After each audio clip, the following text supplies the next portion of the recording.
اللہم صلی علی محمد وعلی آل محمد صدق اللہ العظیم۔ میرے عزیز نوجوان ساتھیوں، المعجم الاوسط للطبرانی میں حدیث نمبر 423 میں حضرت اسماء بنت یزید رضی اللہ تعالی عنہ سے روایت ہے، وہ فرماتی ہیں کہ جناب نبی کریم صلی اللہ علیہ وسلم نے ارشاد فرمایا کہ اے لوگو، کیا میں تمہیں لوگوں میں سے بہترین لوگوں کے متعلق خبر نہ دوں کہ دنیا میں سب سے بہترین لوگ کون ہیں؟ صحابہ کرام نے عرض کیا یا رسول اللہ کیوں نہیں، ہمیں بھی بتلائے کہ کون بہترین لوگ ہیں اس دنیا کے اندر۔ تو جناب رسول اللہ صلی اللہ علیہ وسلم نے ارشاد فرمایا کہ اس دنیا میں لوگوں میں سے سب سے بہترین لوگ وہ ہیں کہ جس کا چہرہ دیکھ کر، جس کو دیکھ کر خدا یاد آ جائے، اور یقیناً وہ صحابہ کرام رضوان اللہ تعالیٰ علیہ مجمعین کی جماعت ہے کہ جن کو دیکھ کر اللہ بھی یاد آ جاتا ہے اور اللہ کے رسول کی محبت بھی یاد آتی ہے، اور دین میں، اسلام میں داخل ہونے کا جذبہ بھی پیدا ہوتا ہے۔ اور اس کے بعد تابعین کی جماعت ہے، تبع تابعین کی جماعت ہے، علماء کی جماعت ہے، صلحاء کی جماعت ہے، غوث، کتب، ابدال اور ولیوں کی جماعت ہے کہ یقیناً جس کے روحانی چمکنے والے چہروں کو دیکھ کر انسان کو خدا یاد آ جاتا ہے۔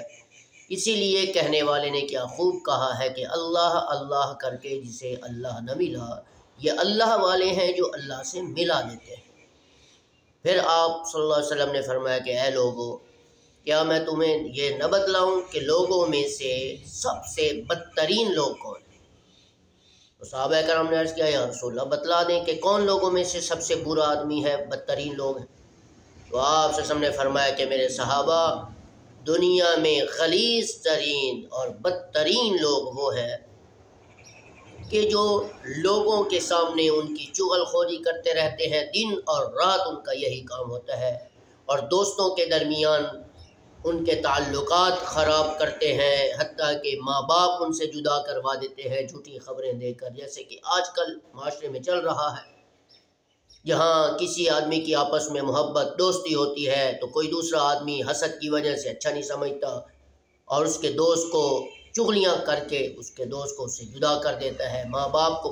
شکایتیں لگا کر، چغلیاں کر کے ان کو، اولاد کو ان سے جدا کر دیتا ہے۔ اور پھر فرمایا کہ جو اللہ کے نیک بندوں کے درمیان جھگڑے اور فساد کرنے میں ہر وقت خواہش رکھتا ہے، یہ کائنات کے غلیظ ترین اور بدترین لوگ۔ یہ میں نہیں کہہ رہا، رسول اللہ صلی اللہ علیہ وسلم کا فرمان ہے۔ تو میرے بھائیوں، ہمیں چاہیے کہ ہم اپنے اعمال کا محاسبہ کریں، ہم اپنے ذات کا محاسبہ کریں، ہم اپنے نفس کا محاسبہ کریں کہ ہم کیا ہیں، کس نوعیت کے آدمی ہیں۔ ہمیں چاہیے کہ ہم خود اپنے آپ کو ٹھیک کریں، دوسرے چاہے جو مرضی کرتے رہیں، ہم ان کے اعمال کی طرف ہماری نگاہ نہیں جانی چاہیے۔ خود جب ہم اپنے آپ کو ٹھیک کر لیں گے، سارا زمانہ ٹھیک ہو جائے گا۔ امید ہے کہ آپ کو میری یہ آج کی گفتگو بہت ہی اچھی لگی ہوگی اور آپ اس ویڈیو کو سن کر اس پر عمل بھی ضرور کریں گے۔ السلام علیکم ورحمۃ اللہ وبرکاتہ۔